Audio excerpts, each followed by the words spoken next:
Hi. So, Rory, Yeah, hi. hi. Are you an introvert or an extrovert? I'm not sure, Hmm.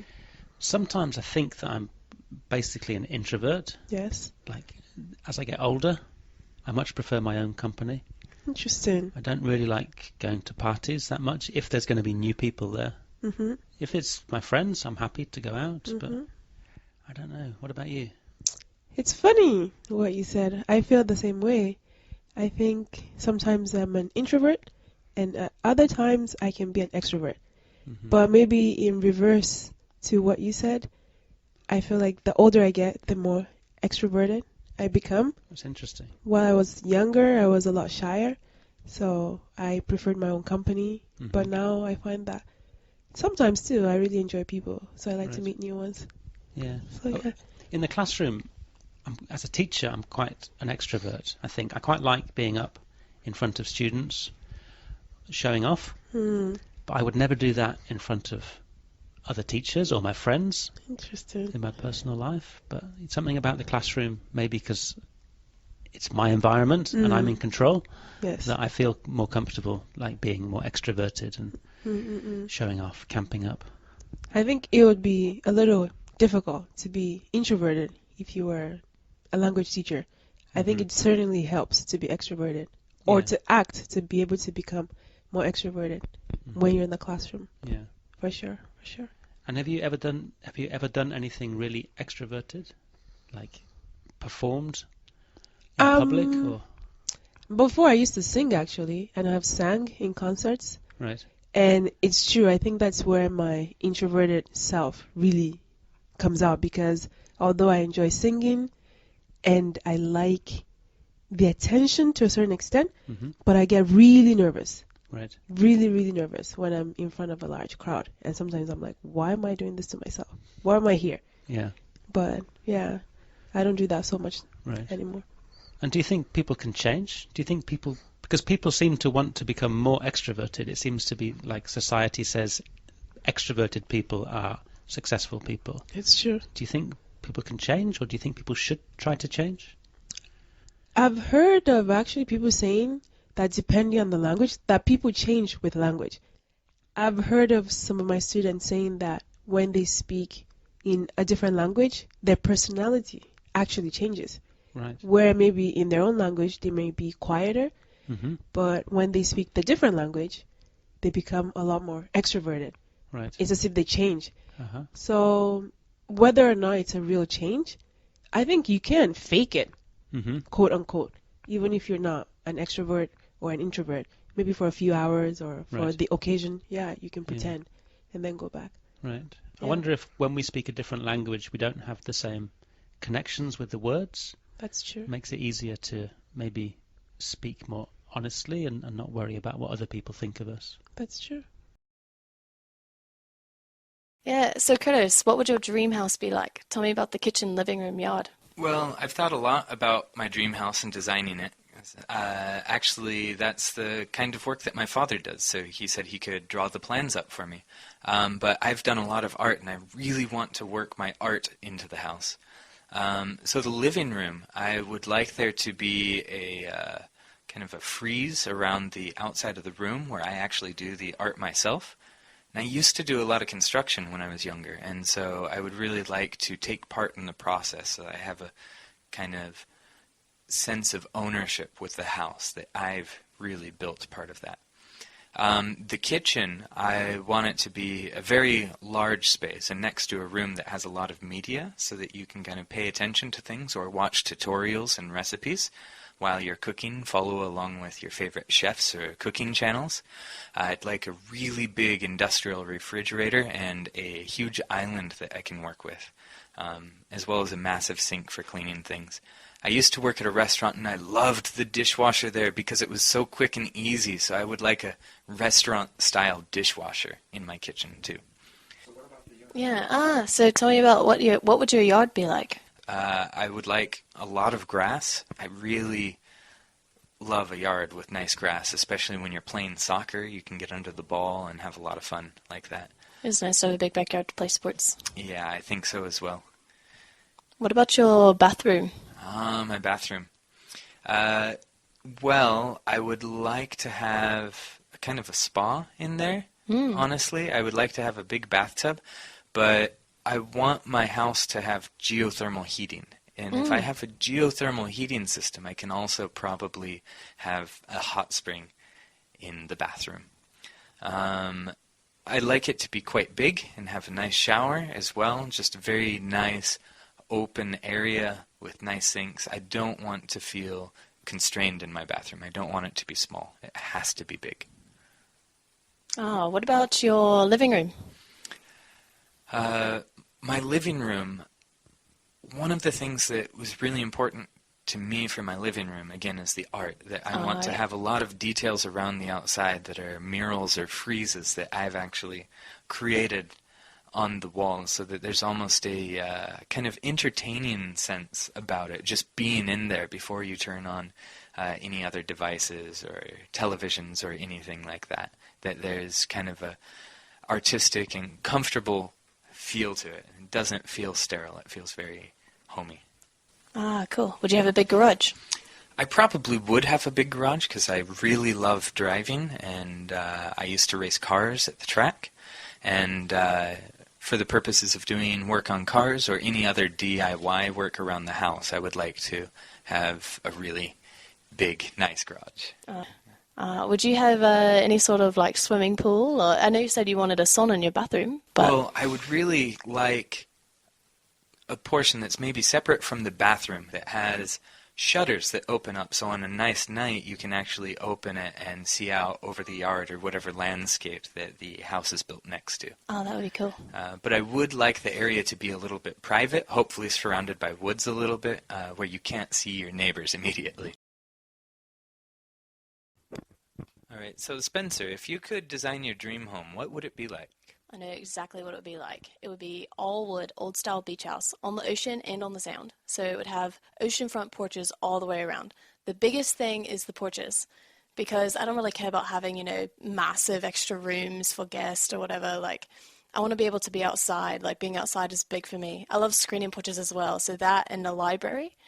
I'm a huge kind of book nerd, so I would love to have just a library with lots of different shelves and a couple of desks for studying.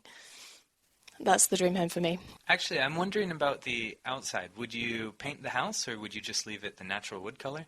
I want a natural color. There's an island south that's all kind of pastel Easter egg looking colors, and it's too much for me. Also, too, like all the beach houses in LA, they're all kind of too tacky for me. Like, I don't know. I like kind of the old look, kind of traditional style. And do you think you would use natural wood on it or a different material? I know that the beaches are really tough on the siding and paneling. That is true. Okay, what would the kitchen be like in your dream house? I'm not much of a cook, but I hope that my future husband is. So I would like to have a big kitchen for him. Lots of table space. I want one of those islands, in the center of a kitchen where there's a marble countertop. That has, a couple of sinks and the ability to kind of put multiple different pots of vegetables or fruits out and about while you're cooking and preparing. I'd also like kind of a bar counter space as well, so that people can kind of pull up a chair and maybe help cook, or maybe just be there for company while you're cooking. And how about your living room? Do you have any ideas for that? Living room, mainly just comfort. My parents had a living room in their house, but it was all just really nice antique furniture, and we were never allowed to go there. So it's kind of like, what's the point of having a room in a house that you never go into? So I would like a living room, yes, maybe with a fireplace and some antique furniture, but nothing too nice that, if my child or my dog were to come in from outside, could really mess up. And how about your yard? Do you have any ideas for a yard around your house? I want a lot of dogs, so I would like a big yard that they could be able to run around in, as well as if I have children, have enough room for them to be able to, have slip-and slides, or, one of my best friends back home, she had a yard that had a creek in it, and that was so much fun, growing up, being able to, catch different, creepy crawlies in the stream, as well as, have a messy or muddy day if we wanted to. And how about the bathroom? I want a massive bathroom, actually. My favorite shower in the world. It has like 5 or 6 different faucets, and it's just massive. It gives you space. I'm kind of a clumsy person, so if I fall down, I don't want to be able to, or I don't want to hit my head on anything.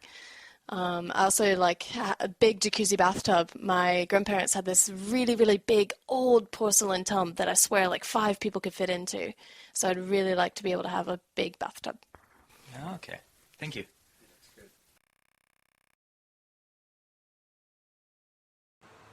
So Dan, we're talking about your travels and living overseas, and you have a concept you call slow travel. Can you explain what slow travel is? Yeah, I mean, especially maybe because I'm a blogger, we're always seeking to define things in unique ways. And there's a lot of terms out there. There's expat, people that have left their native country. There's backpacker, which is someone who tries to keep their costs very low and they're continually moving from place to place. There's flashpacker, which is a term that means you still have an income from somewhere and you have more tech and toys and you stay at maybe nicer hotels. But what I did was always a little bit different, which is I would go and get long-term leases or medium-term leases at apartments. So I would go and get a house or an apartment in a place for anywhere from 1 to 6 months and enjoy what it feels like to actually live somewhere. And that to me is so exciting. Although the sights and everything are cool and hanging out with tourists can be fun, I much prefer to go down to the local cafe, open up my laptop, talk to the people that are working there, and really get a sense for what it's like to live in a city. And over the course of my career, what that's looked like is you really develop a deep connection with the places that you live in. You might hire people there. You have really good friends there. One of the downsides of being a tourist is that you never really can develop friendships. And so what I found is that I go back to revisit a lot of the places that I once lived because I have lifelong friendships there. So that, to me, has really been the benefit of slow travel. And I have a theory about friendship. I think, really you can't go to a place for just 1 month. People won't invest their time in you.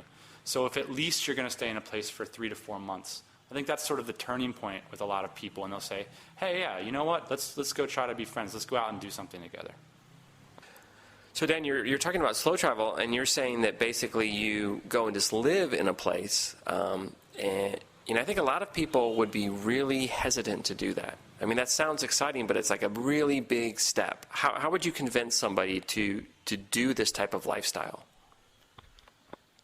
Well, the first thing is to get connected on the blogosphere with a lot of other people who are doing it, because I think that once you see other people doing it, the mystery comes away and you realize, hey, this is something that I could do. This is achievable for me. I call that like a precedent case analysis. If you can see some other guys doing it and you can relate with them, not such a big deal anymore. The next thing is I always try to go somewhere where I have a project. I think that's a great way to really get engaged, because it's so easy just to go to a place, get a short-term apartment, and then go to Starbucks, and then that could just be your life. Whereas, when we came here to Bali, we decided that we're going to set up a house, and we're going to invite interns over, and we're going to meet entrepreneurs from all around the world. And that's why we're going to Bali, because Bali is a place that everybody wants to go. If you mention Bali to somebody, they're like, I would love to go to Bali someday. And that's great for meeting people, so that's why we came here. My last location in the Philippines, I went there with a project to hire people, because I knew it was a great place to hire people. Place before that in Vietnam, I decided that I wanted to do investments in Vietnam. It's a great place to put capital. Of course, that was before the financial crisis, so that didn't work out for so long. But I find that the idea of having a project gets you engaged. For me as a business person, I've never gone somewhere and not hired somebody there. And that act in and of itself helps me to get engaged. Now, if you're not a business person, a lot of people would come to a place like Bali and say, I'm going to learn how to surf, or I'm going to learn how to cook local Indonesian food, or I'm going to learn the language. Those kinds of projects, I think, are really useful for the slow travel concept. And they're a unique opportunity, because if you're a tourist, you don't have time to set up a business or to learn the language. And that's the unique opportunity for the slow traveler. I'm sold.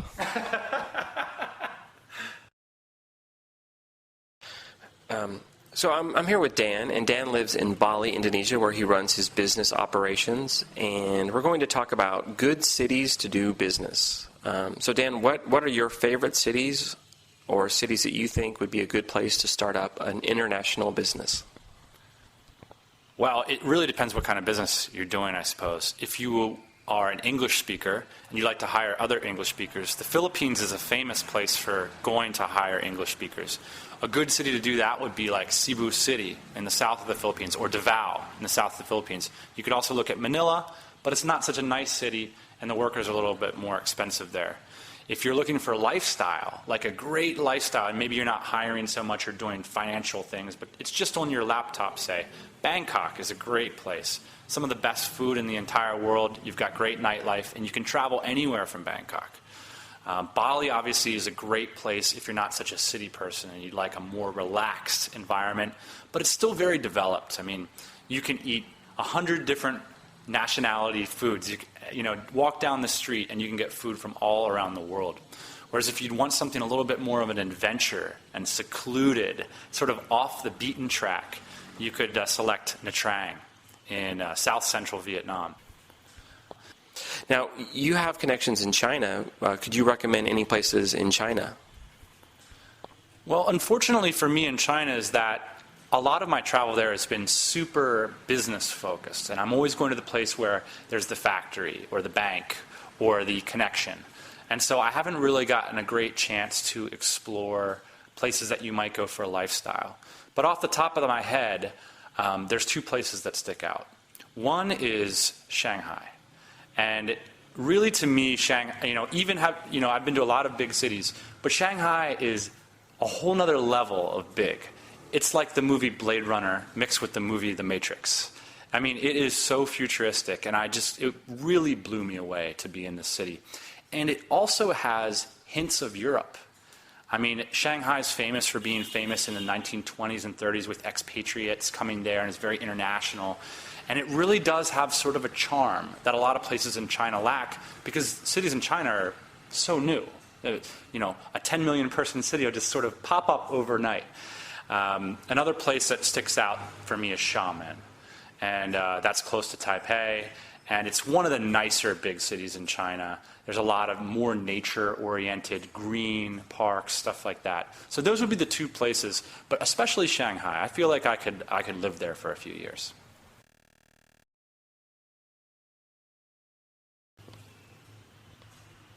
So now, Dan, you live in Bali, Indonesia, which is a very beautiful place, and you do a lot of business in Southeast Asia. Why do you think Southeast Asia is a good place to do business? Well, one of the primary reasons is the lifestyle. If you are generating a reasonable income on Western standards, you can, what we do is, perform some global arbitrage. You can take that Western level salary and move it to a developing area of the world, like here in Southeast Asia, and your purchasing power is much greater. So if you're selling products in a higher valued economy like Germany, and you're living in Vietnam, you're going to be able to experience a much higher lifestyle, and we call that concept arbitrage. Currency markets and stock traders have used that kind of concept all the time because they're dealing with very liquid assets. In our case, our locations weren't always so liquid. It wasn't always so easy to change your location. Now with internet-style businesses, it's getting easier. So primarily the lifestyle, I found that that's a great tool for recruiting because staff, they want to have a great lifestyle too. So if you can set up an office in a place like Bali, Indonesia, it's like paradise on earth. It's so beautiful here. People want to join you, and it's great for recruiting as well. Do you find it's harder to get work done in a beautiful place? Bali is basically paradise. Can you still follow the 9-to-5 work grind and get things done? I find that I get more work done in Bali because the cost of living here is lower on all fronts. Not only is food cheaper, rent cheaper, but it's easier to get people to help you out to do things. For example, in the United States, I can't afford to pay somebody to do my laundry. It's too expensive. But here in Bali, I have somebody do my laundry, and that saves me 2 hours a week. Simple things like that start to add up. It's a very relaxed and healthy place that helps me focus on work. I have a lot of friends that live in New York City, for example, and they spend so much time traveling on the train, making money to afford living there. And I see that as a much more stressful, difficult environment to really be productive and creative. Here in Bali, I have no problems focusing on my work. So what kind of work schedule do you follow? Like, do you work every day? Do you work like 8 hours straight? Do you work at night? Because you're dealing with different time zones, people all around the world. You said your market is mainly in the States. Could you talk a little bit about your work routine? Sure. It's actually defined by what I feel like my biorhythms are. To use a really colloquial phrase, car guys in the United States use this term called torque band. And that's when your engine is the strongest. At what time is your engine the strongest? And for me, that's 7 to 11 in the morning and 7 to 11 in the evening. And right now it's sort of 2:30, 3 p.m. This is generally a time that I would relax. I would close my computer, I would get in the pool, I'd meet with some friends, maybe take a walk, listen to some podcasts, and relax until dinner time. After dinner time, have a coffee and continue working. So it's primarily, for me, that just seems to be when I'm most creative, and I have no idea why. Sounds like a nice life.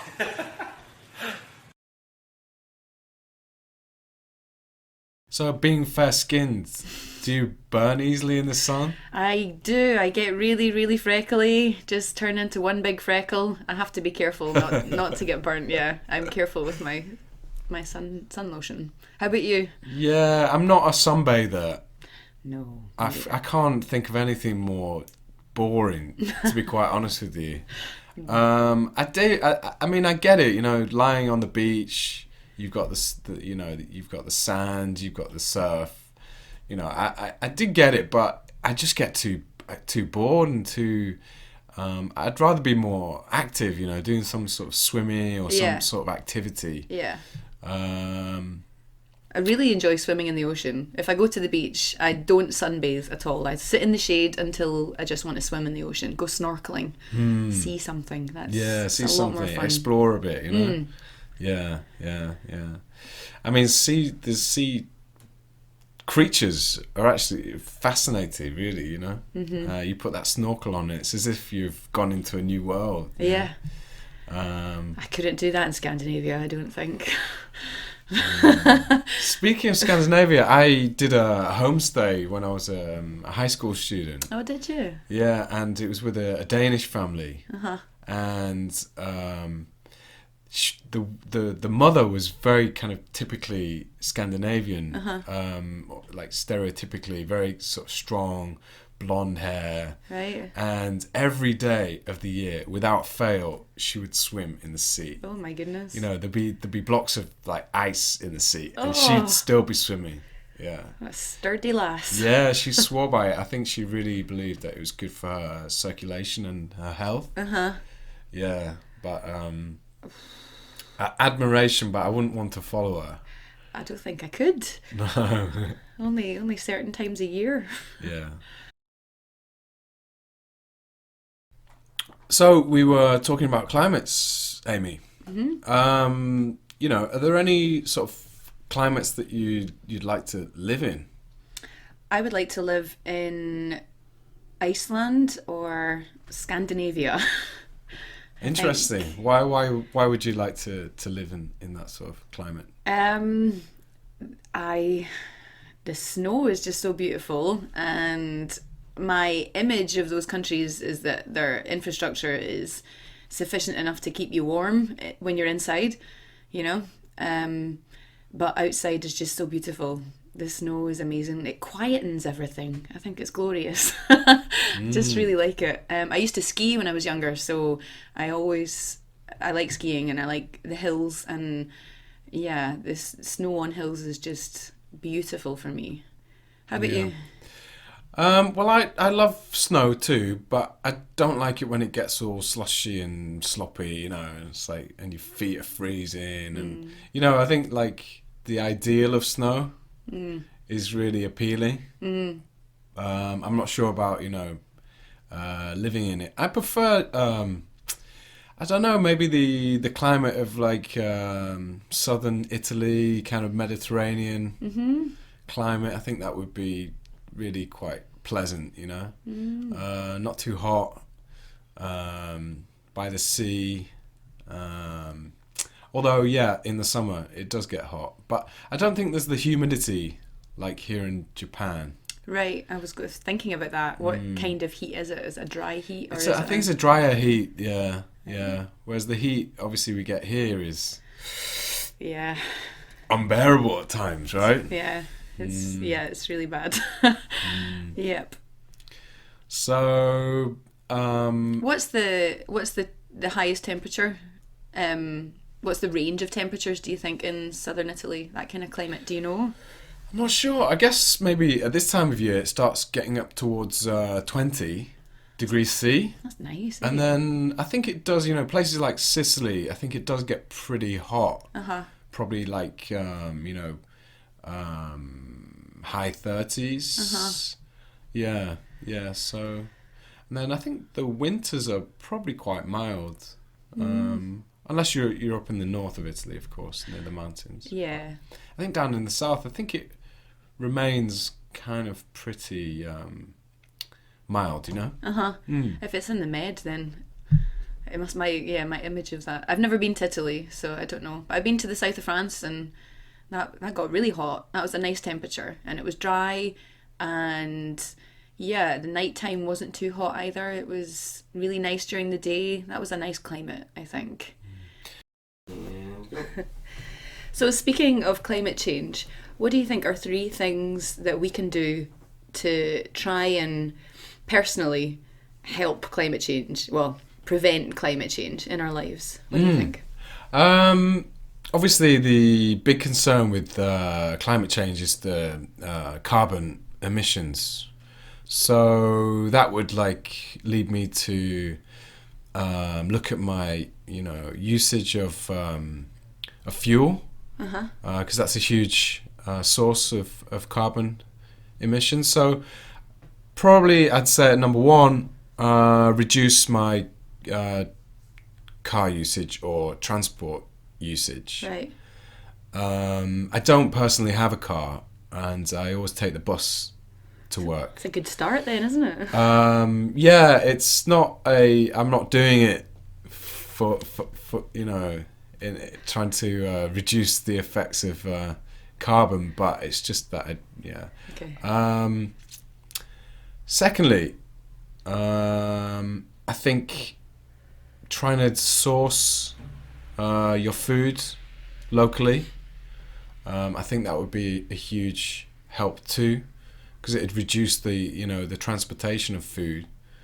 And I think in reality, I think we could produce a lot of what we need locally,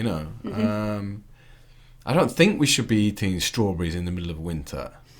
I don't think we should be. I think we should try and eat seasonally as well, what's available to us.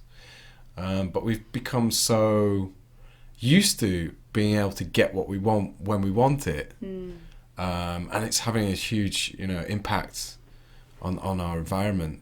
So how about you, Amy? Do you have any ideas about how we could perhaps address the problem?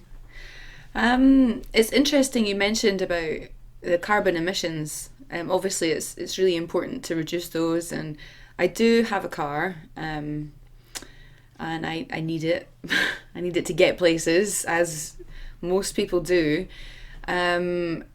And currently, I also live really, really far away from where I was born and raised. So to travel to see my family, I need to take long-haul air flights.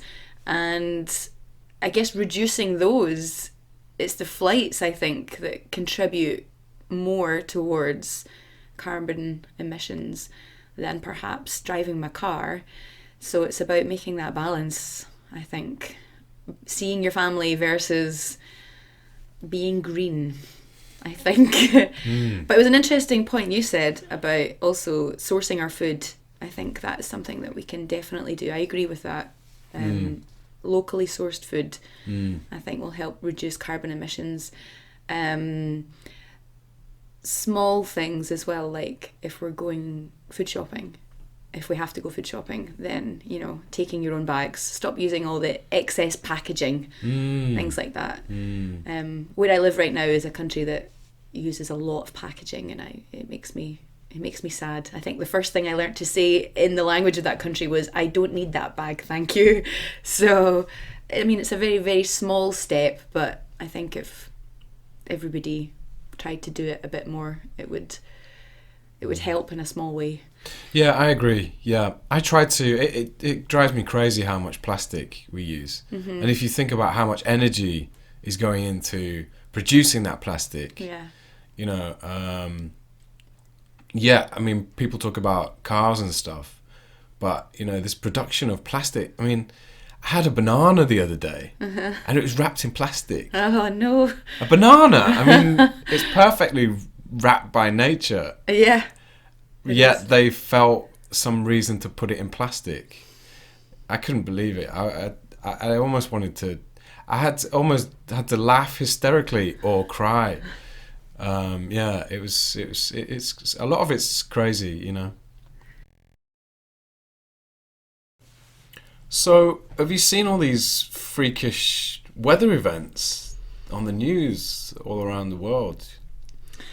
Yeah, I'm trying to pay attention. Yeah, it's been pretty bad in some places. I think it's been the wettest January on record in the UK at the moment. Right. So, do you think it's kind of indicative of climate change? Are you a climate change believer or a climate change denier? I think it's hard to deny, really. I think what humans do to the planet is going to have some effect, and science is science, you know, it's backed up by evidence and facts, and scientists don't tend to say things until they know it's true, or as true as it can be. So yeah, I'm definitely a believer in climate change. I think that we are affecting things on the planet. How about you? I've read quite a lot about it, and yes, there is science to support it, but there's also a lot of science to not to deny it, but there's definitely a lot of questions that aren't answered yet. It's a very sort of complex issue, you know. I mean, these global systems of weather, and you know, you've got all these, like, you know, organic processes going on. Yeah. That we just don't really understand, and then trying to, you know, explain all these complex events by, you know, saying it's climate change. It's. I mean, what worries me is that by denying it, it seems to also be a sort of justification for us to continue living the way we are. Yeah. Which worries me a lot. Whether it's true or not, I think we need to be thinking about how we can live better, and that means live in ways that are less sort of damaging on our environment. Yeah, I agree. I agree. I've also read a bit about, you know, weather systems that are perhaps not because of climate change. Every planet has weather systems that come and go. And I understand that part, but I also fully agree that we have to stop being so destructive. I think it's pretty clear. You can't continue cutting down, you know, acres and acres and acres of really valuable resources like the rainforest. I mean, we need that to breathe, so it just doesn't make sense. Yeah, we definitely, I think we definitely have to stop being so destructive.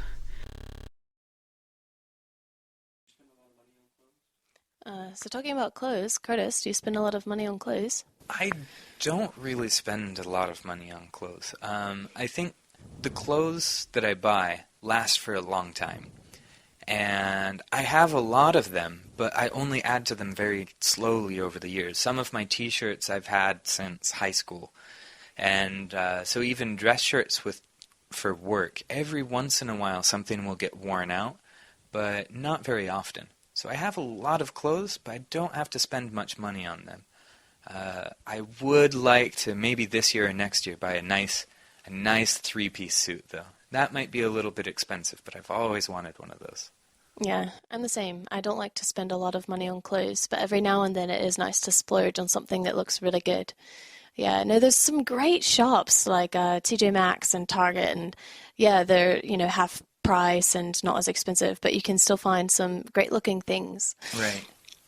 Yeah, and I think by adding to the collection that I already have, I can wear different styles on different days. And so I don't feel like I need to spend a lot of money to replace my whole collection.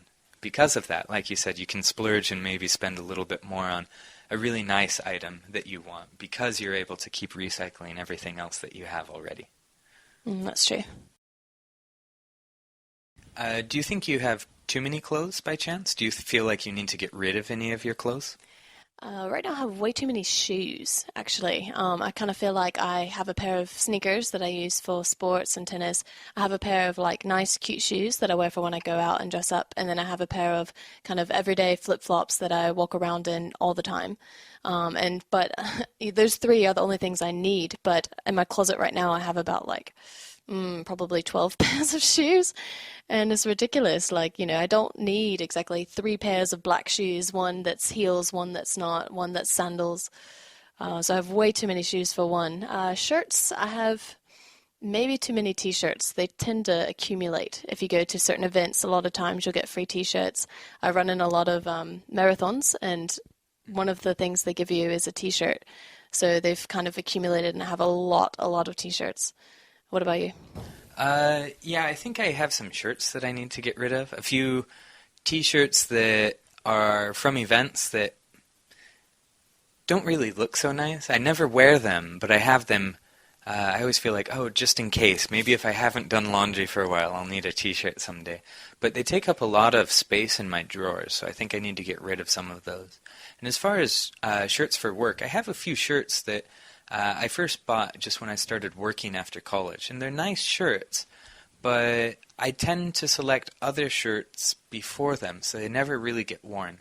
So what I've decided to do is turn all of the hangers around on my where I have my hangers for my dress shirts.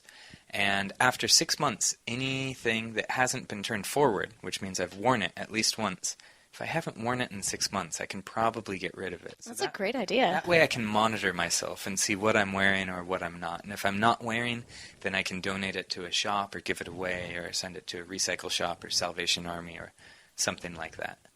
I have a terrible habit of when I find something that fits me well and I think looks good, I'll buy several of the same thing, just in different colors. So I end up wearing the same thing all the time, just with different colors. Right. Yeah, I love hats. I tend to wear a hat whenever I go outside in the summer, when I play tennis, when I go to the beach, all the time. And they get so worn. I need more of them.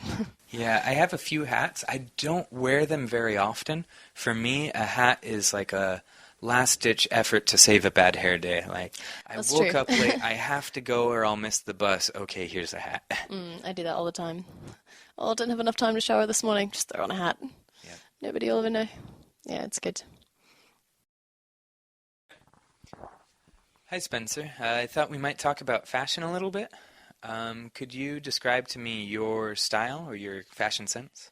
Well, my fashion sense has definitely changed over the last decade. I was kind of recently out of uni, and my uni years, it was always every night I wanted to look superb. I even dressed up for class. It was, whatchamacallit, a big university, but it was also a very old kind of university where everybody dressed up all the time, very Southern, very, let's look good for every kind of occasion.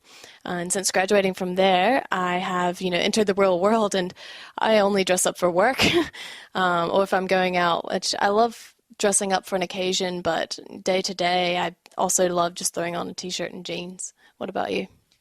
I think for me the most important thing is comfort. So my fashion sense hasn't really changed very much. I would still wear shorts and a t-shirt and sandals almost every day if I could. But because of my job, I have to dress up for work. But it's not really comfortable, and I feel like it's not really me.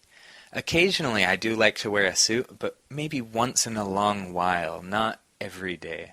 Yeah, it definitely, after several, weeks of kind of throwing on the same day-to-day comfortable clothes, and you have one occasion that you go out for and dress up for, it does kind of feel like, I'm worth $1 million, like, looking great. One time you're dressed to the nines, wearing all your best clothes. Right.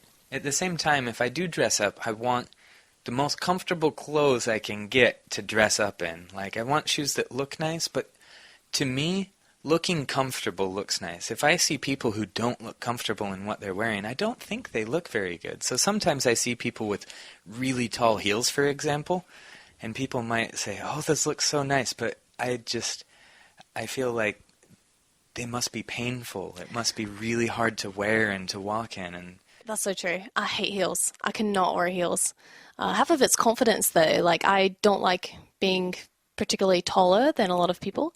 It just kind of makes me unconfident. But every now and then, like, you see a really tall person wearing a pair of heels and, you know, shoulders high, like super, super confident, and they look great. But also, it is painful after several hours of wearing heels if you're walking around a bit. right. Sometimes I find that with men's dress shoes as well. Sometimes they're really narrow, and my feet are a little bit wide. And so you get these really long and pointy dress shoes that narrow towards the toes. And because of that, I have a very hard time finding dress shoes for myself. I have to do a lot of shopping to find a good pair. I got lucky. I have tiny feet. So every time I walk into a shoe store, my size happens to be the one that's on display.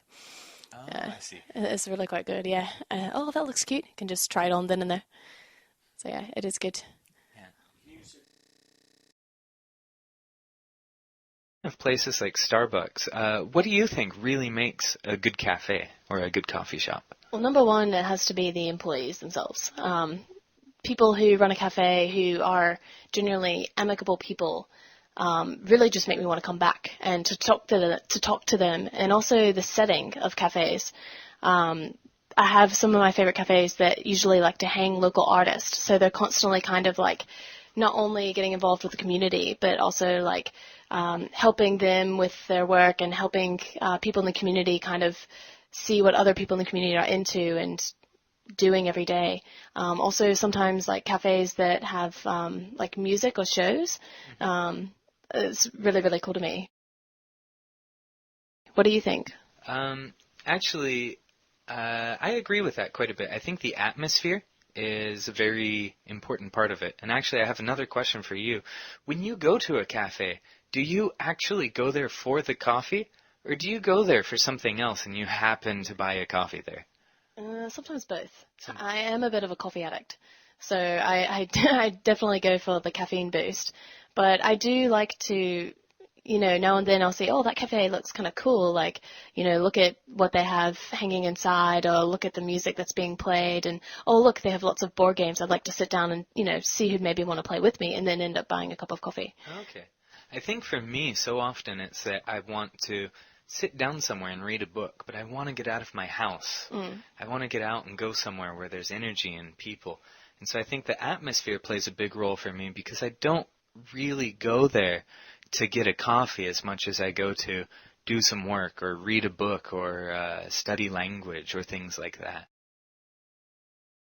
That's so true. I could never study in a library because it's so quiet that I fall asleep. But if I were to go to a coffee shop, there's the ability to kind of zone out because there's so much going on around you, people meeting to chat, you know, the blending machine making a special cafe iced mocha, but plenty of table space to where you can go and, you know, just kind of sprawl out with all your different belongings and study or even get lost in a book. Right. And I think when I'm reading, I want a really comfortable, cushy chair. But I find that actually when I'm studying, especially if I'm writing, I'd rather have maybe a wood chair and a table that I can work with. Also sometimes too, like when I study, studying's really not that much fun. So if you're in a cafe, you always have the ability of possibly running into somebody who's going to distract you. Exactly. Just a way to procrastinate. What about your favorite bars? What about the atmosphere for them?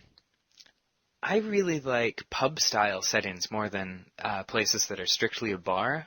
When I go to a bar, usually I try not to go alone as much as go with friends. So I would like to have an atmosphere where I can sit down at a table with my friends and everybody's chatting with each other as they have a couple of drinks and become more and more relaxed. How about you? I love bars that are true to like a theme. Like my favorite bar, probably in my hometown, it's only beer and wine, but it has a massive lawn.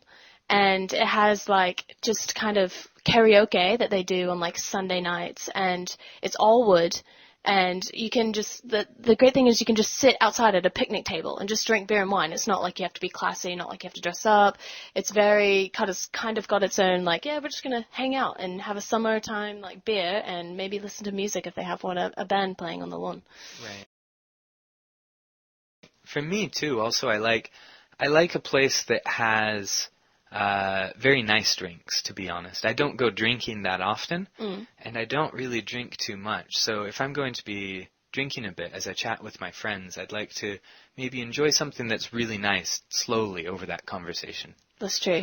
Another of my favorite bars back at home, it's actually like on the beach, but it's just kind of, it's not very posh, but they kind of offer any sort of cocktail that you want. So you can just sit in a rocking chair overlooking the ocean and like have, your one mojito or one margarita, whatever you want. That sounds like a pretty nice place to me. Yeah, it's really nice.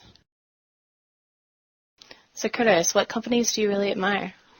One company that I really admire is one that is from near where I grew up, Costco. Many people know them for their brand, Kirkland Signature. They're from Kirkland, Washington, close to Seattle. And one of the reasons I really like them is because they treat their employees really well. And there are many companies that don't compensate their employees very well or don't take care of them. But there's research and data now that shows that Costco has been getting benefits for taking care of their employees. They have better productivity and they have a better bottom line at the end of things. They invest in their employees and their employees are able to invest their work back into the company. Are there any other companies that you agree have the same amount of investment in their employees? I think Starbucks is actually also from the same region. It's from Seattle, and it's also very well known for taking care of its employees well, giving good benefits, paying them pretty well, giving them the option to put some of their earnings into a stock immediately at a discount so that they can get into sharing part of the company as well.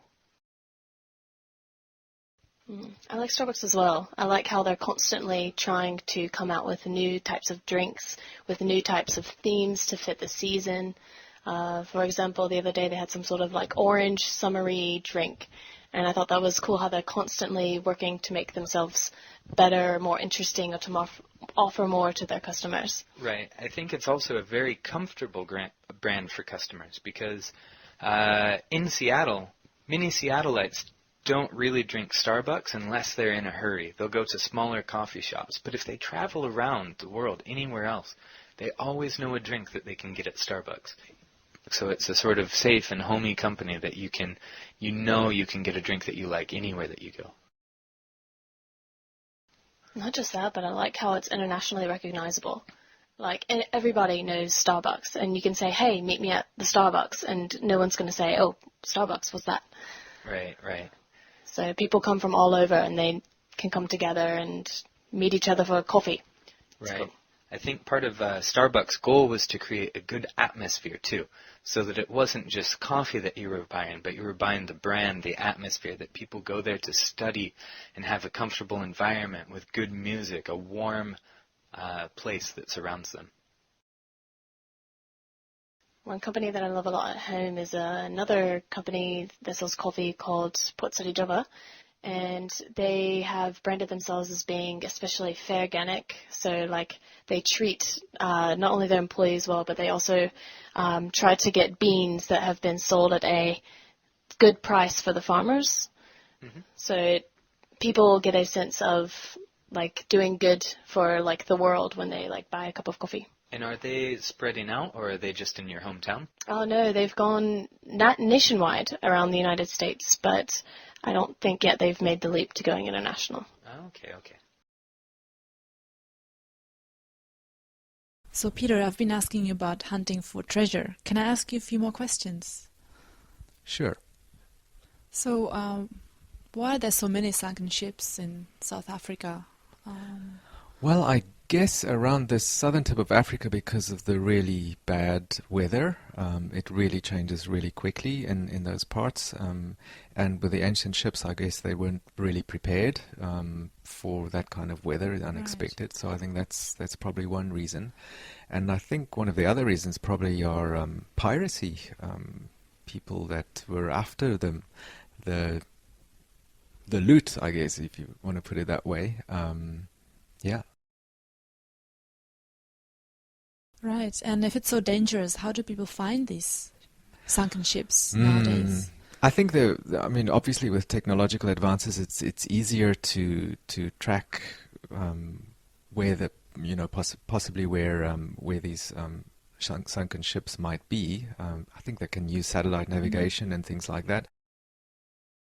But obviously also finding out more about history and going through historical records and finding out the old shipping routes and possibly where ships got lost, and finding it that way I think is more easier than it used to be. So it sounds like an interesting combination of technology, science, history. I would guess so. Adventure. Yeah. Adventure, yeah, yeah. So your friend does this as a hobby. Do you know if it's very expensive? Is it a big investment to? As far as I remember what he told me, and I think it's really expensive. They formed a little company to start off with, but because it involves so much searching and basically doing historical research, also doing a lot of preparation, technological preparation, and first finding places where possible finds may be, and then actually preparing equipment, and some of it's really deep sea diving, so it involves, I think, a lot of initial capital investment to get it going. Obviously there might be a lot of return when they actually find something, but I think in many cases they don't find as much as they expected, so there's a potential for losing a lot of money. So you'd have to have quite a bit of capital investment behind you if you start out. Right, so you need a lot of courage and a lot of money. Yes, but I think he's an adventurer, so I think he goes where adventure leads him, so it'd be a nice job to do, I think.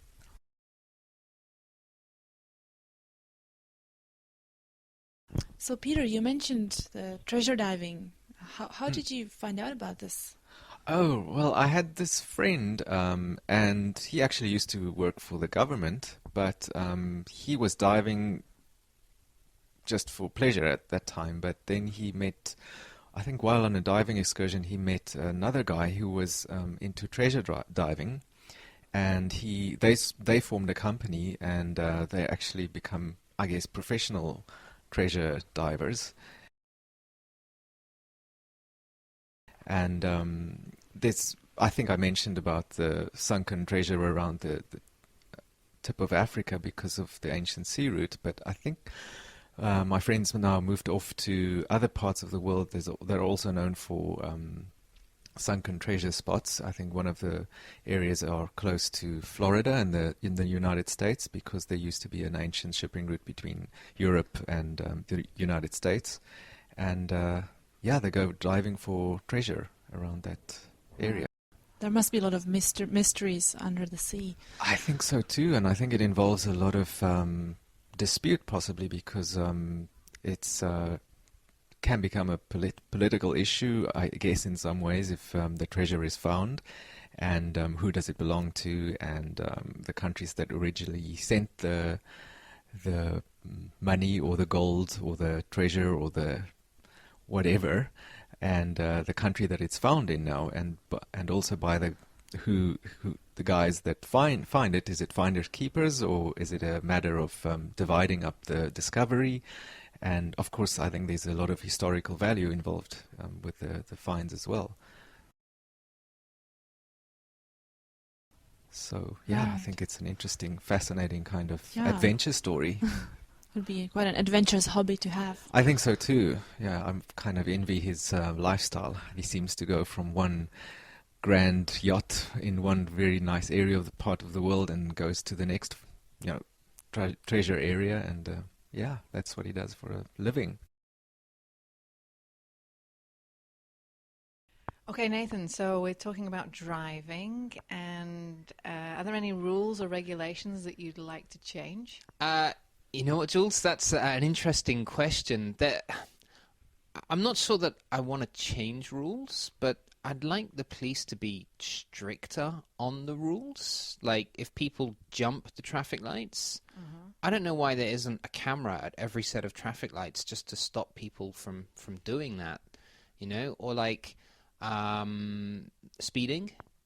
It's very, very easy to put speed cameras in places, but people seem to think that it's okay to, like, the speed limit is the minimum speed. Maybe the car manufacturers should have some responsibility then, maybe in limiting their engine. What's the point in producing an engine that's big enough and powerful enough that you can go like 200 kilometers an hour when the speed limits are only... You never get the chance. Have you ever driven in Germany where they don't have speed limits? I've been to Germany and been a passenger in a car, but not driven. No. I've been a passenger on the autobahns. I really enjoyed it, actually. Yeah.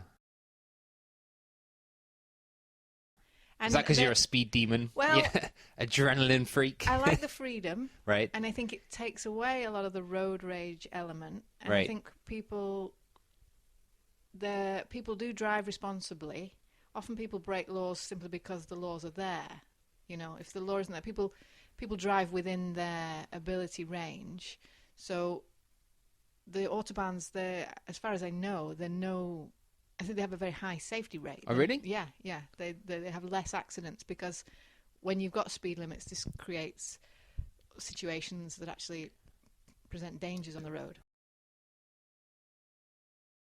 Do those people then, maybe I guess in Germany, they maybe have better education about self-responsibility when driving, maybe? Possibly. They also have very good cars, very safe cars. Right. And, if you've got like a Porsche or something that can go at that speed, then it's so nice to be able to use it do properly. That, yeah, and safely, because there's not going to be somebody in that outside lane obeying the speed limit to the letter who's going to present a danger to you. You're free. You can go at the speed you want. The people who want to drive slow, they have a lane that they can drive more slowly in. So it kind of balances out.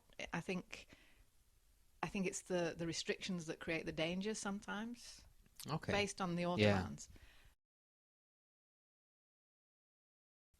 Obviously, driving through a residential area or where there's a school, you've got to have. But I think those things we have in the UK, those speed bumps, policemen things, those speed bumps that force you to slow down. I think they're a good idea. They're perhaps the way to go. So you don't think fining people is useful?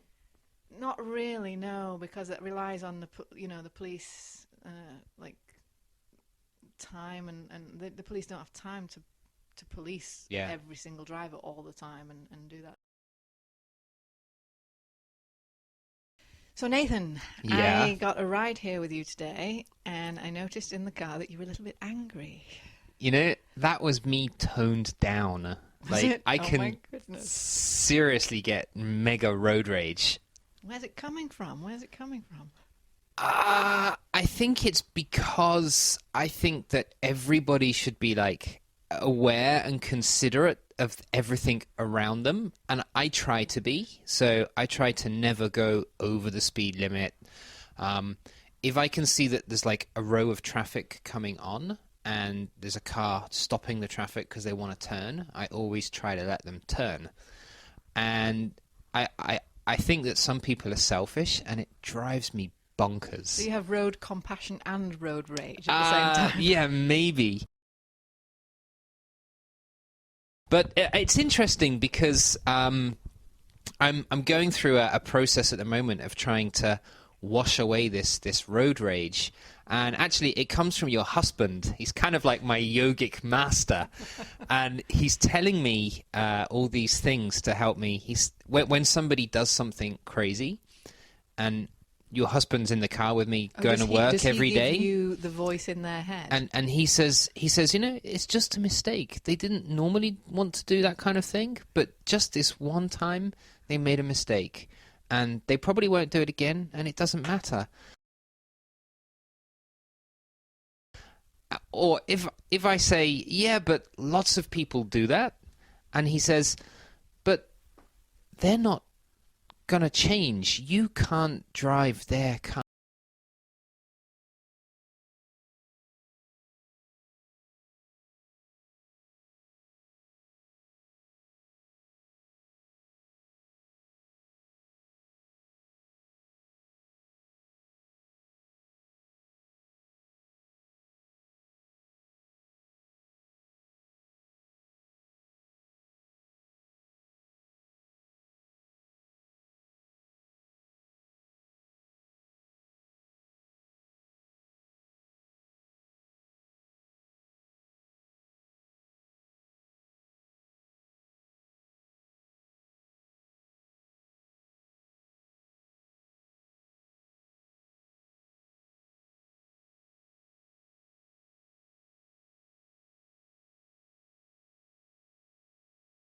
They're in the passenger seat, and as you're driving along and your road rage manifests, this person has then to calm you down and talk you through it. Do you think there's a job there? Do you think you could make money from that?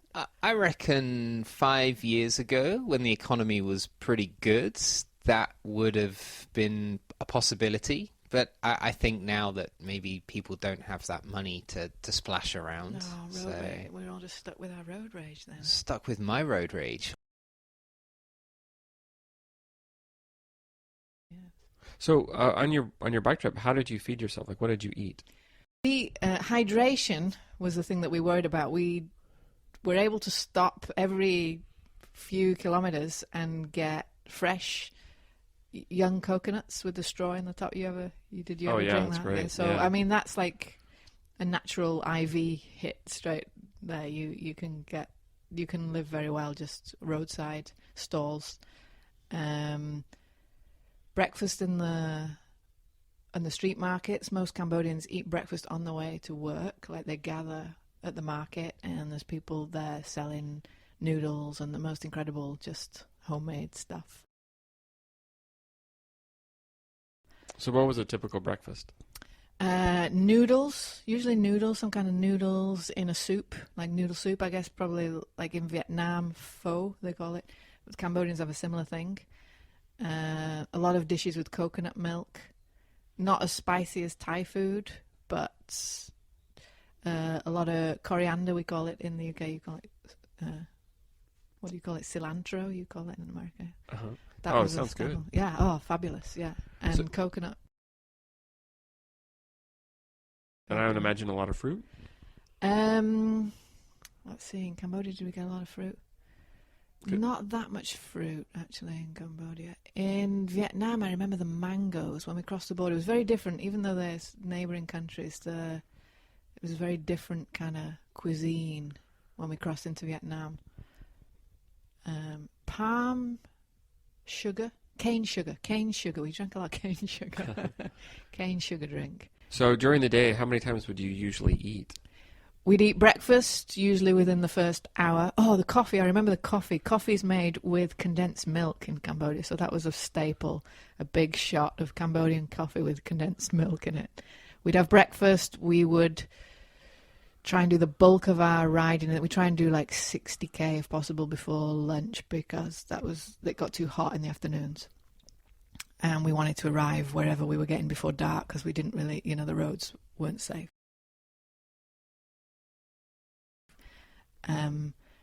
And then we'd stop for lunch somewhere, but we'd also make it a rest stop. And because we didn't all cycle at the same pace, it would probably be about 2 hours or so by the time we all arrived in the same place at lunch. Again, rice is a staple, and then whatever they had going, these lunchtime cafes. And then our evening meal would be probably when we arrived at our guest house or the town that we were at. So we'd have 3 meals a day, usually. And then at night you would just stay in a guest house? At night we'd usually stay, we stayed in guest houses, yeah. So how did you feel when you finally reached the end of your trip?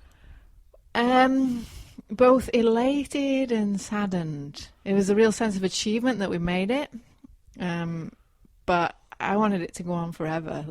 I then had to fly back out from Ho Chi Minh. We had a few days in Ho Chi Minh just to kind of celebrate that we'd got to the end, but I had to come back to Japan, so I flew back via Bangkok and then back to where my husband was actually waiting. He'd been waiting 2 months, so it was nice to come home. I realized when I got to the end that I really missed my husband, but during the trip I was very at peace and enjoyed it, and it could have just gone on forever, I think. Cycled around the world. Cycle around the world, yeah. I realized that, yeah, that's how you do it. It's so pleasurable to do it, that, yeah, to ride. Wow, sounds like an incredible trip. So what was the hardest thing about the trip?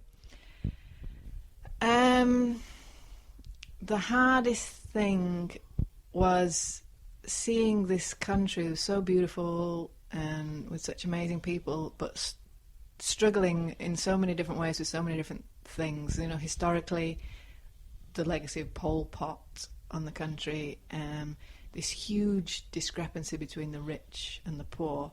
So as we're cycling along these unpaved roads beside farmers on carts that are being pulled by water buffalo, there's these huge 4x4s screaming through, not paying any attention to anybody, driving. There's no law, there's no road law, so they could drive whatever speeds they wanted, tearing up the earth, causing accidents.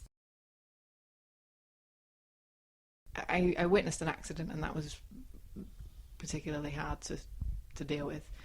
The car that caused the accident didn't stop, and the guy that was left in the dust didn't have much chance. You know, the locals, I guess, tried to get him to a hospital or whatever, but the medical conditions, you know, there's not much going on in terms of rural hospitals. The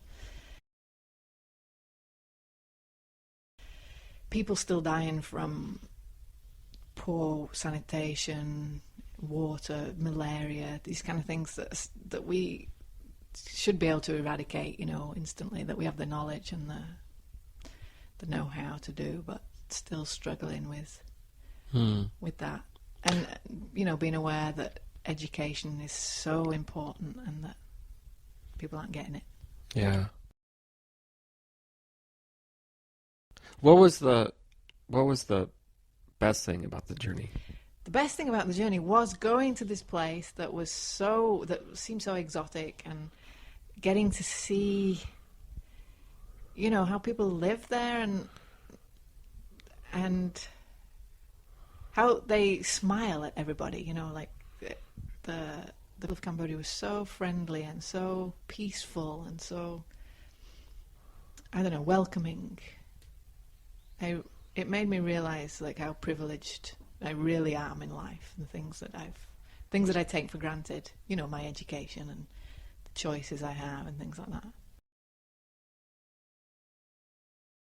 And the beauty and mystery of Angkor Wat is, I mean, it's one of the 7 wonders of the world. I think these temples, these incredible temples, getting to go there, and we took some of the kids from the school there, these kids who live in the area who had never even been there. We went on a school trip with them and took them, and they got to going through these temples in the jungle with these young kids, and it was really awesome. Oh, that's a great experience. Really, yeah. What were the road conditions like that you were riding on? I'd say at least half, maybe more than half, were unpaved roads. Thankfully, Cambodia is very flat, so it wasn't so difficult. We averaged about 70, 80 kilometers a day, but on some days it was like 35 degrees, so it was hot. So we'd try to leave at around 6 o'clock in the morning. A lot of mornings we saw the sunrise. We'd grab some breakfast at a roadside market or something, noodles, that kind of stuff. And so the roads were unpaved, and the dirt in Cambodia is very red. It's like a red clay. But very dusty, though, right? Very dusty, so we had to wear scarves around our faces. When we arrived in the evenings at our destination, we were absolutely filthy. And I always looked at myself and thought, wow, I got such a great tan today. And then I got out of the shower and realised it was all dirt, completely dirt. So we'd have to, a lot of Cambodians, I think it's called a kramer. It's a kind of scarf they wear around their mouth, and like when they travel in the back of trucks and things, because the dust is phenomenal. Although the dust in some ways might have helped with the maybe sun protection or from the rays. Did you find that, because you were covered in dust, that maybe you didn't get sunburn? I did put a lot of sunscreen on every day because I was worried about that, and perhaps it did protect us, in that way. It just made us dirty. So what do the locals think? So you're driving through, this is, Cambodia is a very rural country. It is, and we chose some of the most rural areas because we wanted to see some of the more picturesque areas. I mean, it's stunning. The landscape there is stunning. There's a word in Cambodian language for foreigner, which is barang, and we got very used to hearing this word. Kids would come running across the field shouting barang, barang, barang, barang, and they'd line the roads and they'd be like, hello, hello, hello, I love you, hello, hello. So we got used to this waving and cheering. I think they probably thought we looked like from another planet because we were on these quite high-tech mountain bikes laden with front and rear panniers. We had some film equipment with us. A friend of ours had put a bracket on the front of his handlebars with a camera on it, and we often would have our iPods, our digital cameras out. They probably had never seen anything like us coming through. And then when we'd stop at these roadside kind of cafes, we'd just lay our bikes down beside the road, and they'd all come round but they were so polite and courteous and very reserved people. They never touched any of our stuff. They were always very respectful, and I had a very positive experience. Before we went there, I met quite a few people, quite a few Cambodians even, who said, "Oh, you can't do it. It's dangerous. You can't do it. You're going to get robbed. There's bandits. It's going to be really dangerous." And we didn't encounter a single danger. And in the whole 2 months, 6 riders, we had 1 puncture in the whole time. It was amazing. It was absolutely You only amazing. had one flat tire? One flat tire. That was it. And we had no problems with the bikes. And these are bumpy roads. Bumpy roads. Yeah, we were blessed. We went and had a blessing in a Buddhist temple before we set out, and then the monk blessed us for safe travel, blessed our bikes, and it was a nice ritual to do before we embarked on but it worked.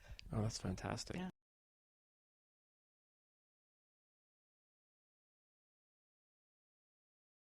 So, Julia, I was looking at your website, and I noticed that you did a bike trip in Cambodia. Yeah, that's right.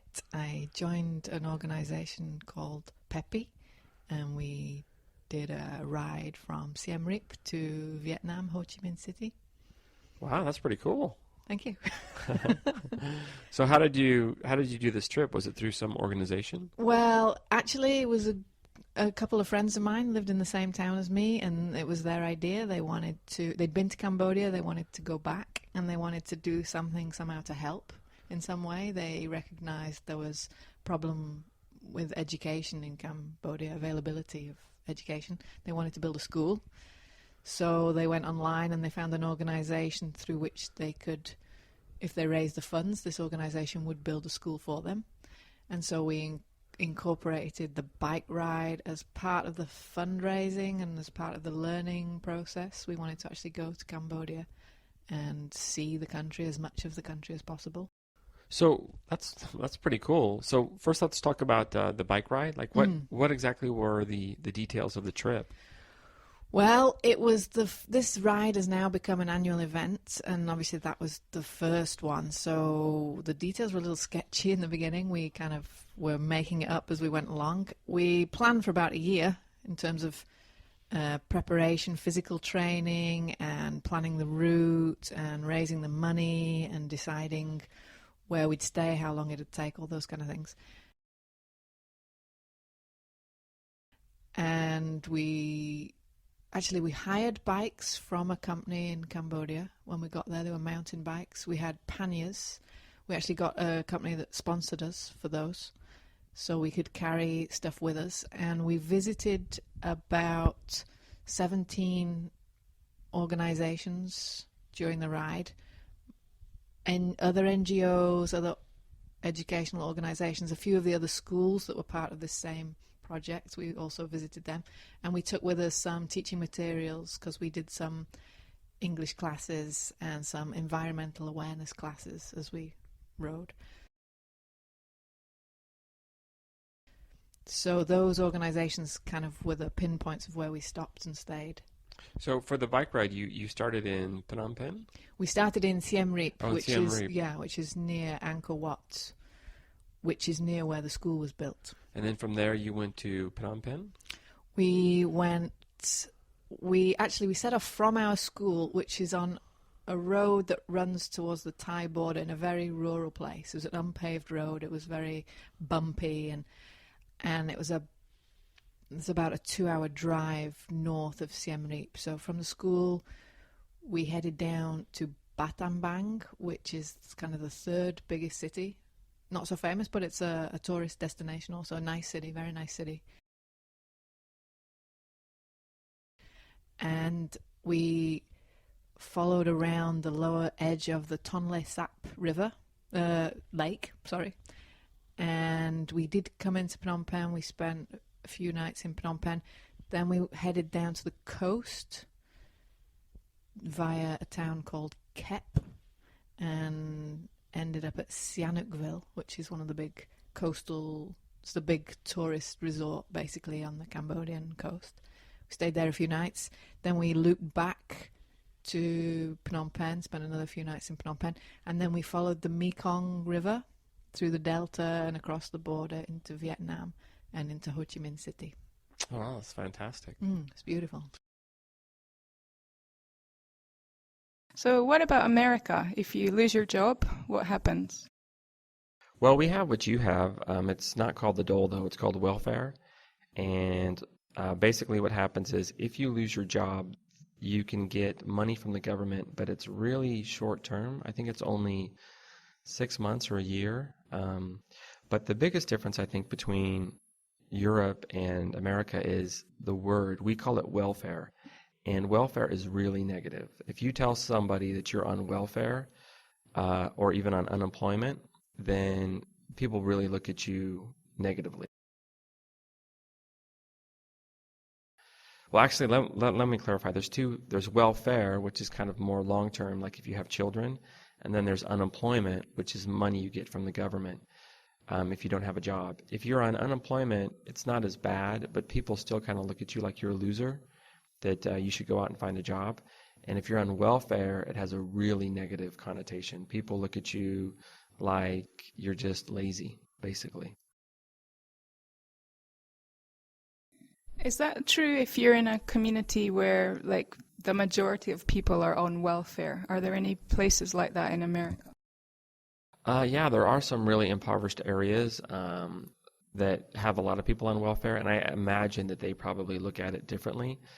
But I think maybe deep down they probably wouldn't want to be on welfare. I mean, the main problem is those people probably weren't given the same quality of education. They don't have the same job opportunities. So deep down, they probably wish they had a better job, but they don't. So they're kind of stuck in this vicious cycle that keeps them down. So I think that there might even be resentment. And because they have resentment for basically the terrible hand they've been dealt in life, they look at welfare almost like an entitlement because that's basically the predicament they've been given. Yeah, that sounds similar to areas of Britain with like extreme deprivation. There's places like that where 3 generations have been on the dole sort of thing. Another problem is for single mothers. Sometimes the cost of childcare means that it's not actually worth them getting a job. Is it the same in America? Yeah, definitely. And we don't have any government-supported childcare. And actually, there's been instances where law enforcement people like sheriffs or police officers have said that they actually prefer that some single mothers are on welfare because if they're not, then it leads their children to be more susceptible to crime or to life in crime. So if they don't have a strong parent figure at home, it could really have effects, later on in life. So it really is kind of this vicious cycle for single mothers in poor areas that they don't have childcare, they don't have education, they don't have job opportunities, and so it's kind of really hard for them to get out, and they feel almost hopeless. Yeah, so it sounds like we have some things in common, even though our welfare systems are so different. But I hope that these people, their children especially, can get out of this cycle. Hey, Rachel, I heard that actually in Scotland, if you don't have a job, that the government actually gives you money. Like you don't have to work and you still get some money to live. Yeah, that's right. It's called unemployment benefit, or more casually, it's just called the dole, being on the dole. And I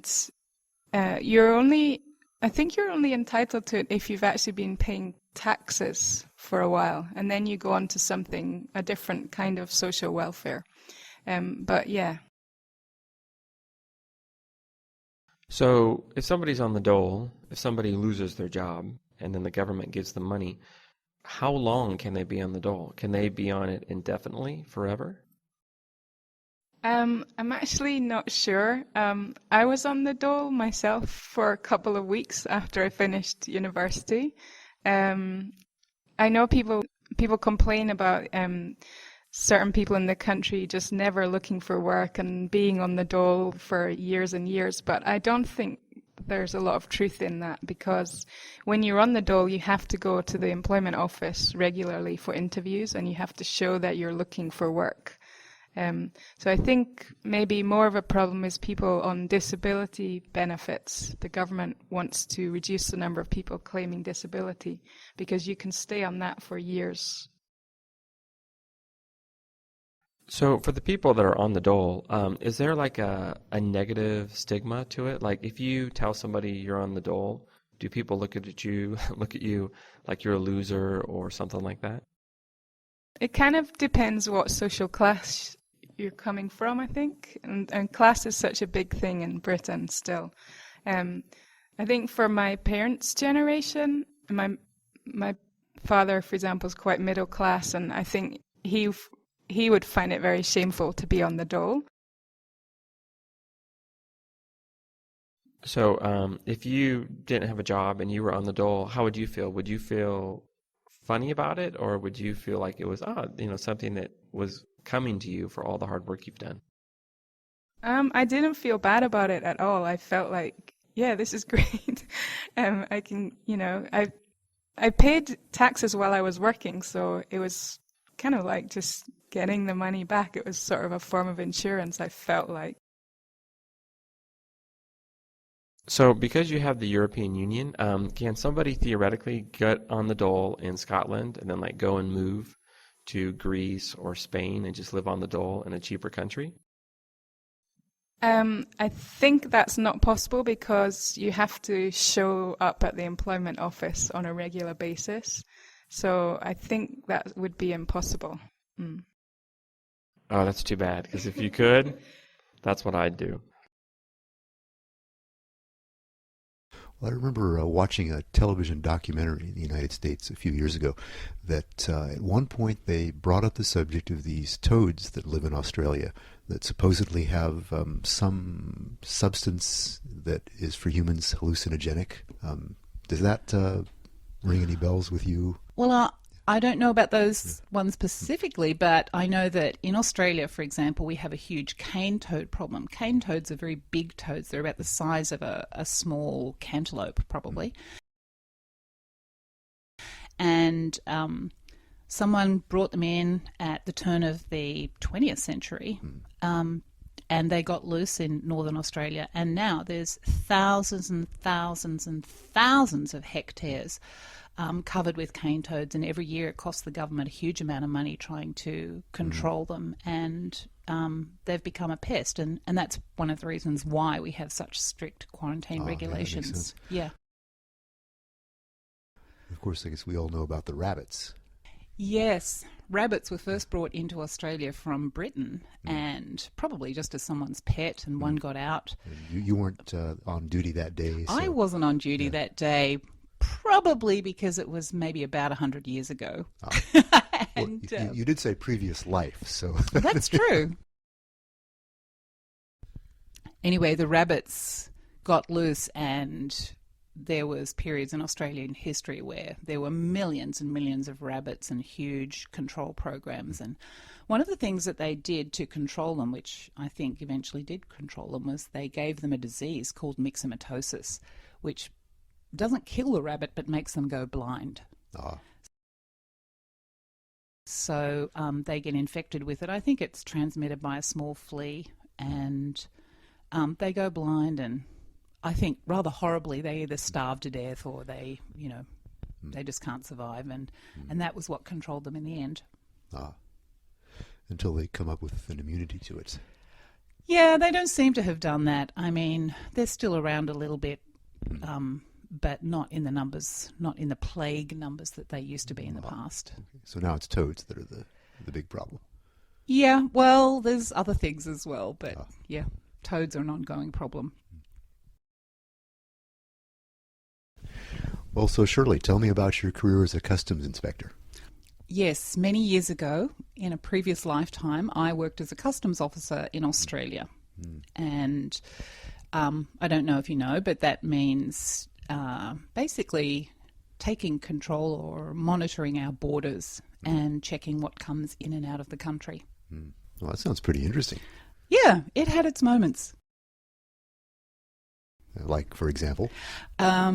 Well, Australia has very strict quarantine regulations, so we'd often get people trying to smuggle in prohibited food or seeds or plants. And I remember one time there was a man who had an entire sapling, a small tree, strapped to his body. He had the roots kind of in his shoe, and it was strapped to his leg all the way up his body and along his arm, and of course his clothes on top so that we couldn't see them. Oh, that's... Well, now, are you sure he was a person and not an ent? I don't know. He was doing a good disguise if he was, in fact, a walking ent. That's true.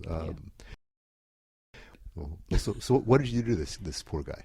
We didn't do so much to the poor guy. So I think he probably... Poor tree, I guess. Well, his tree was confiscated and would be destroyed, and probably he was fined and went to court and would have to pay a fine.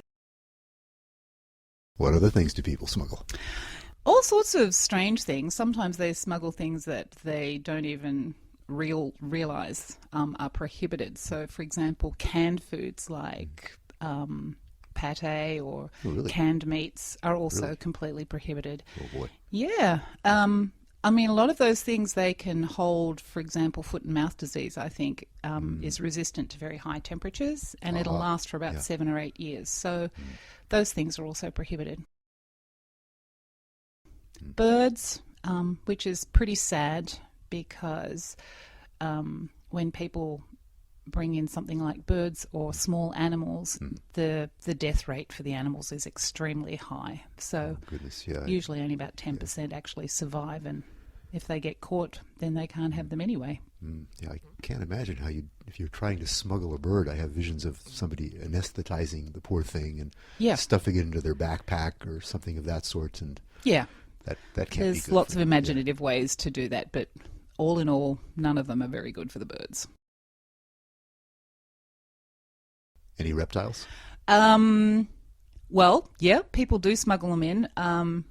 Although actually in the case of Australia, I think we have a bigger problem with them going out because Australia has, I think, the highest number of venomous reptiles in the world and also different types of reptiles. So people taking them out illegally is a big problem. I personally never saw any, fortunately. I actually quite like snakes, but I have a healthy respect for them, so I don't really want to be, engaging with them on a one-to-one personal level.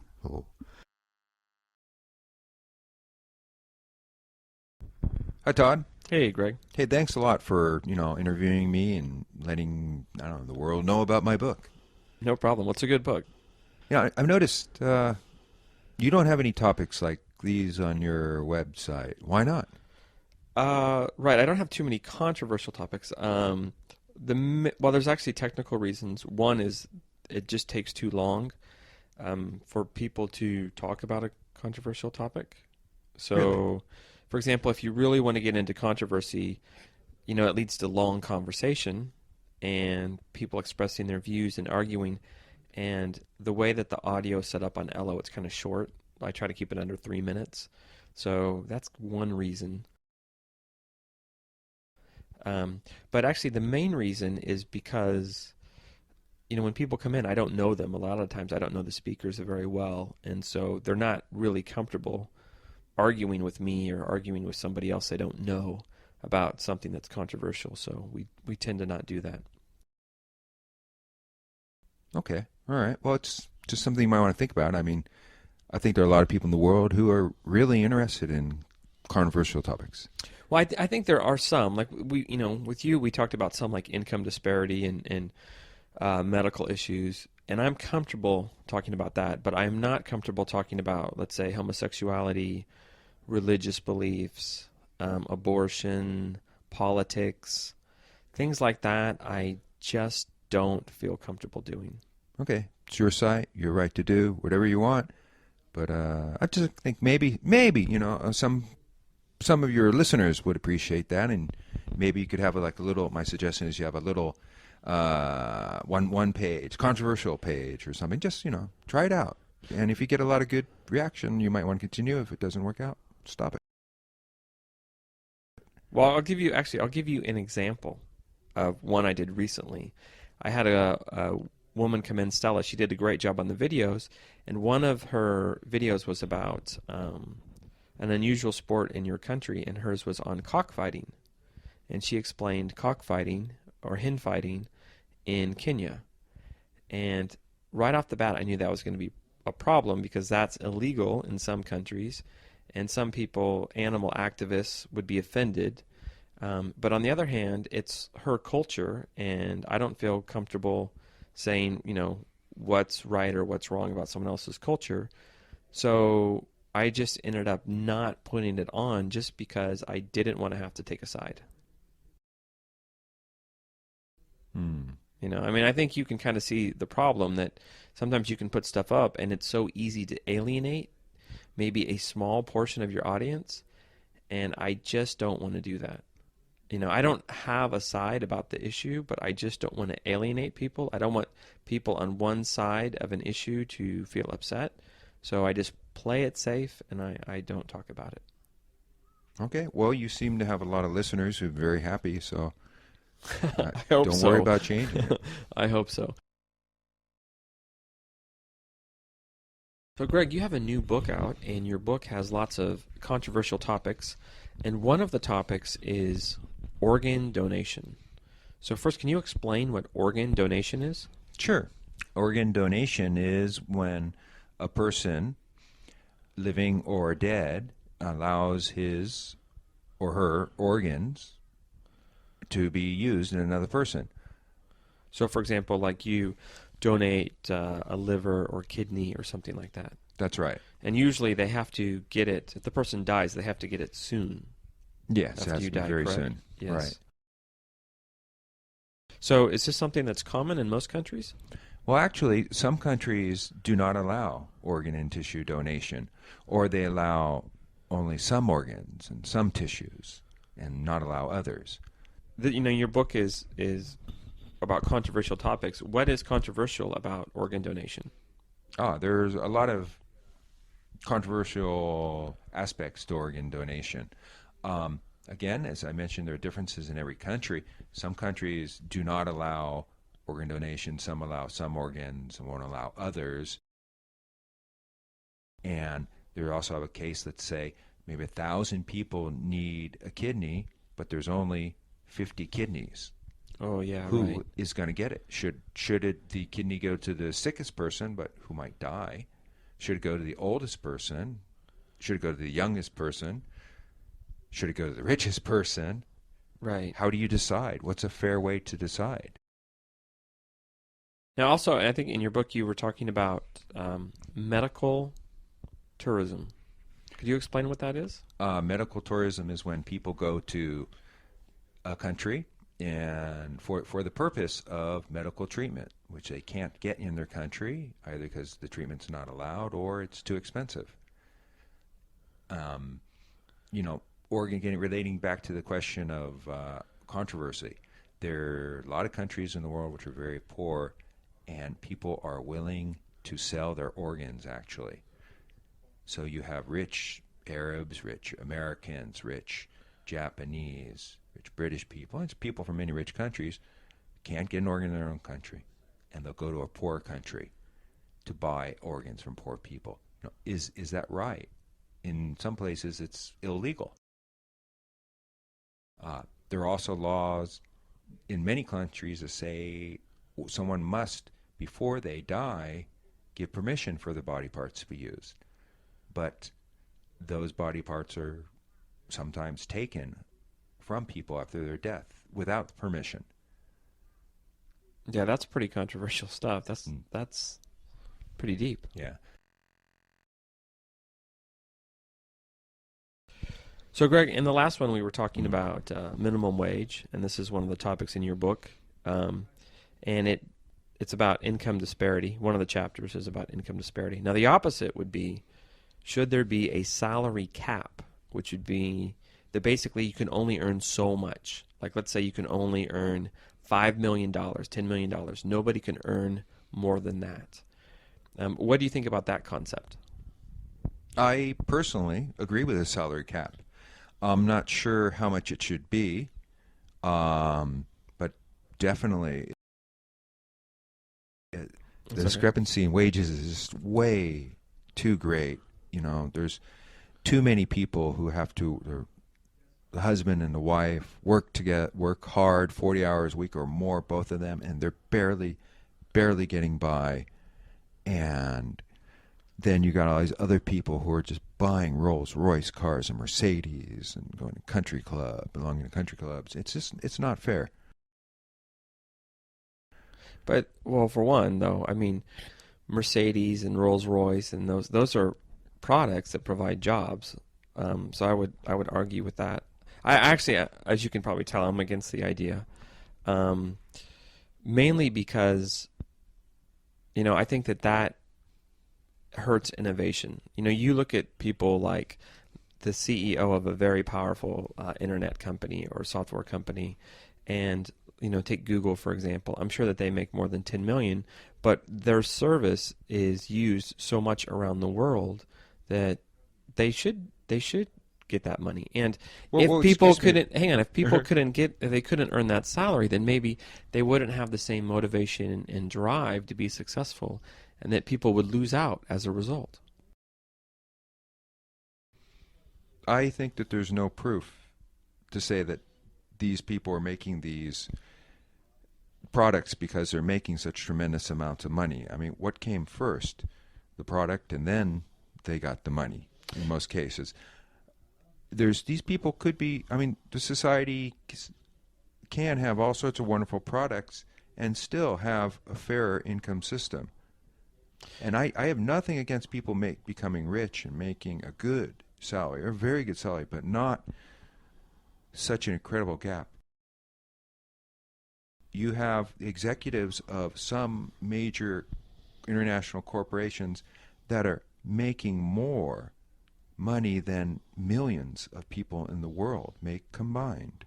The opposite side of not having a cap is that you have people who are making too little. And those people also are working hard. Those people deserve validation. Those people deserve a good life standard, which millions of people across the world are not having. Well, I think I agree with you about that. I agree with you about that there's a lot of people that work hard and they are undercompensated. And there are a lot of people that get grossly overpaid. But I think that's just a problem of management, and that in some cases, some people do deserve, you know, millions and millions, perhaps billions of dollars if they really have contributed to the product or the outcome. So basically, we're going to disagree on this one. Yeah.